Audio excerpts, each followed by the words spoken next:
If ngixoxela nje ama challenges that I've been through for this day yamhla 24. I remember umuntu esebenza naye ongilekelela ukuthi kumina Nkululeko asikhanseleni lento. Then I said to her, listen to me. I am not going to postpone, but I'm not going to cancel this. Because ngakhuluma noNkulunkulu ngamtshela ngathi mhla 24 I'll be standing in an audience yaseMalahleni. So izulu lalazi ukuthi namhlanje ngizobe ngimila.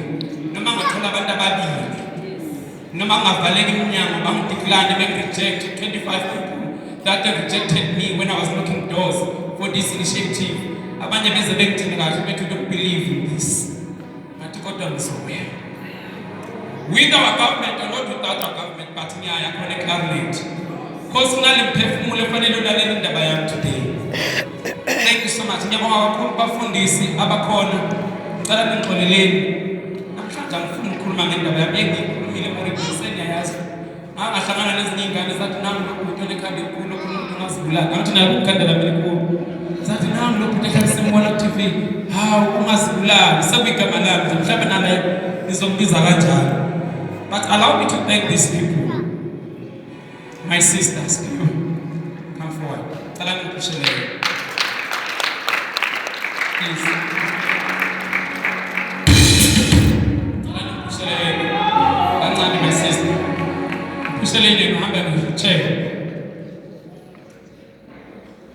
She was not born like this. And her husband, Yatela, Babiel, Yatela, I was not happy.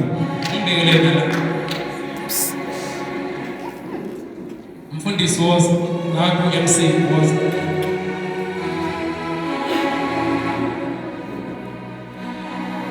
Siswami. Sathola ama accident 2013 mina naye. Kwaba simanga. Ngoba ngibona ngifaka insimbi on my right leg. But I'm standing. Drive my insimbi back so antibakhona. But then unfortunately accident I told her the same month, not in the same day. She was not born like this. This is her husband that is supporting my sister. One time, Siswana, in a hand in a wheelchair, but even the family were not there. At times, we're thinking as a family, the reason why I'm calling her, her husband, man bona lama plug agcwele all over like Clarnet ilapha abantu behambe bengifakela bengimembezelela khona ke last hour using their time using istart sabo bethi sifuna lento yenzeke ukuthi mina ngiyagive up manje bethi umzulu nje sisihlengiwe uthe uyeza umzulu DSD uthe uyeza so we need to push ukuthi lento yenzeke ngesinye isikhathi besidala ngabo 9 ebusuku ukuthi lento igcina yenzekile with these two people. Thank you so much, Molas. Yabonga kusisulu, yabonga ukufundisa. Yabonga abafundisi bonke baseMalahleni abangihloniphile abanginikeze this opportunity. Ngale campaign ngaze ngathandazela. Benthandazela kule nawo ngagcilela. I thank you.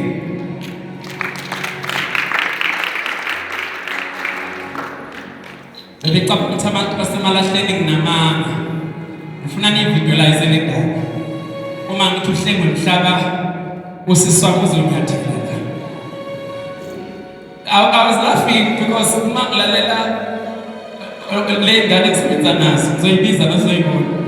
Sithi ngelinye ilanga uyabona wena yakho nakasihlengiwe asingeni ngiyeni nobabili.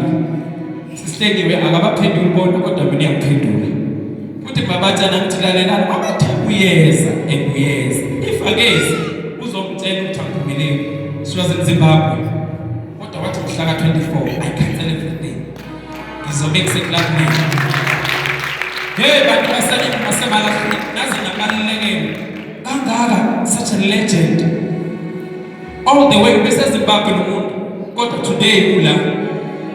Besebenza khona kufanele ngabe uyasebenza. She's a busy person. Kodwa namhlanje uthi uzokhuluma nabantu baseMalahleni. Uzodla ekhulumela yena. Thank you so much, Siswami. Siyaxoxa nayo sisihlengiwe. Futhi njengoba bathi ningayingeni futhi ningayingeni. anti Sami hleze ningitshela ngithi uma sekuhlekile ekhaya kungcwaba ukhona sisihleki uyongcwaba uma sekuhlekile ukungcwaba ukhona uDSD uyongcwaba Dr DSD hayi bakhona sisibukiwe bakhona befundisi nami pastor Zanoxolo naye yabona nje mina ngama families. I remember very well when I lost my siblings. I used to ask myself ukuthi ngiyophila kanjani bengasekho abafowethu abahamba ngokulandelana kakhulu. But ngiyawubona umusa kaNkulunkulu always engiprovider engisisa nginosisi all over naba baqhamuke bazorescue bazocula. Ngiyabonga kakhulu. When I lost my parents, I used to ask myself, how will I survive? Ngingenabo abazali. Kunabazali abagcwelela. Khona abanye ade bebetha bebhekela i-team yami because it was not easy for i-team yami ukuthi sizodlala kuzokwenzakala ini because they didn't have anything to make this event so successful.